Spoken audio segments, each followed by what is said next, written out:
Bom, vamos iniciar aqui então a nossa análise de algoritmo do Quicksort para o pior caso e também para o melhor dos casos. Bom, inicialmente vamos dar uma breve olhada aqui no algoritmo de funcionamento dele. Aqui a gente pode observar que eu determinei um O linear para o partition, né? O O de uma função linear. E por quê? Bom, porque tudo que o partition vai fazer vai ser selecionar um pivô, certo? E também percorrer o vetor e separar os valores menores e maiores em referência ao pivô. A primeira chamada do Quicksort eu chamei de T de A e a segunda chamada eu chamei de T de B. Assim eu fiz uma recorrência de uma forma mais geral, tal qual eu vou adaptar para cada caso, para o pior e para o melhor dos casos. Bom, vamos então para o melhor caso.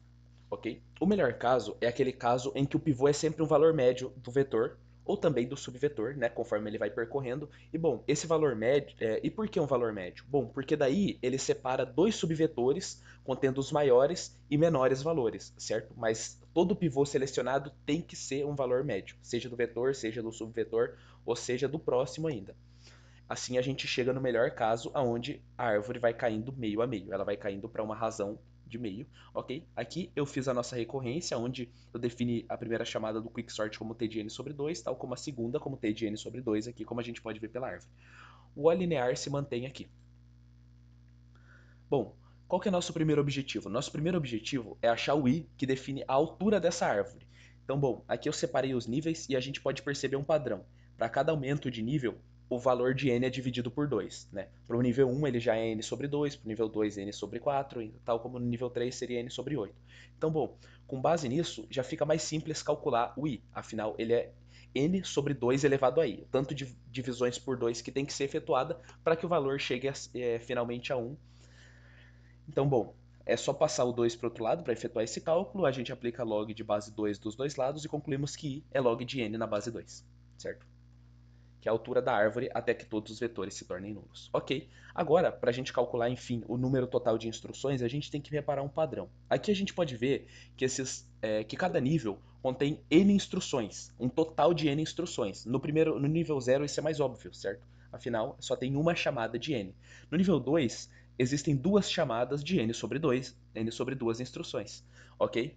Então, aqui a gente já tem um total de n instruções também, afinal n sobre 2 mais n sobre 2 ainda é n. Tal como no nível 2, esse padrão também é observado, afinal n sobre 4, 4 vezes ainda é n, ok?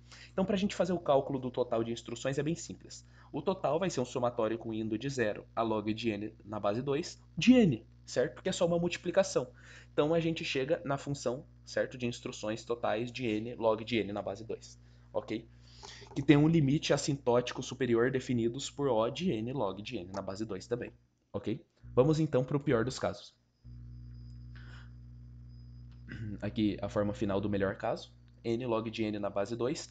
Bom, a gente pode reparar que esse n log de n ele já recobre os valores de toda e qualquer função linear, ok? Então é só ele mesmo que define o limite assintótico superior. Bom, vamos para o pior dos casos. O pior dos casos é o caso onde o pivô é sempre um máximo ou um mínimo. Isso vai fazer com que gere um subvetor com tamanho menos 1, certo? Do vetor assim superior, e um vetor nulo, ok? Então, a gente pode observar isso aqui pela árvore, certo? Ele vai gerar um n menos 1 e um vetor nulo, afinal o valor é um máximo ou um mínimo. Quando ele foi fazer a separação, sobrou um dos subvetores como nulo, ok? E a partir disso também eu posso adaptar a recorrência, certo? Substituindo o t de A por t de n menos 1 e o t de B como um t de um valor nulo. O limite, o O de uma função linear ainda permanece aqui. Então a gente tem a nossa recorrência adaptada para o pior caso de t de n menos 1 mais O linear.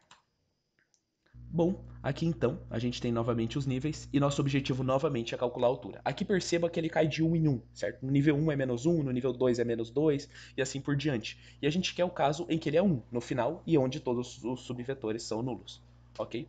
Para calcular isso é bem simples, a gente iguala n menos i a 1, certo? E descobre que o i, isolando ele, é n menos i. Assim a gente obtém a altura dessa árvore, ok? E bom, agora a gente quer calcular o total de valores. E bom, o total vai ser determinado por uma progressão aritmética, certo? De razão menos 1. Afinal, ele cai de 1 em 1. Aqui a gente tem o i igual a 0, o i indo de 0 a n menos 1, certo? De n menos i. Isso aqui é a soma de uma PA. Pela fórmula da soma de uma PA, a gente tem o total de termos, isso aqui tem um total de n termos divididos por 2, certo? Como diz a fórmula, vezes o primeiro mais o último valor. O primeiro é n, o número de instruções, o último é 1.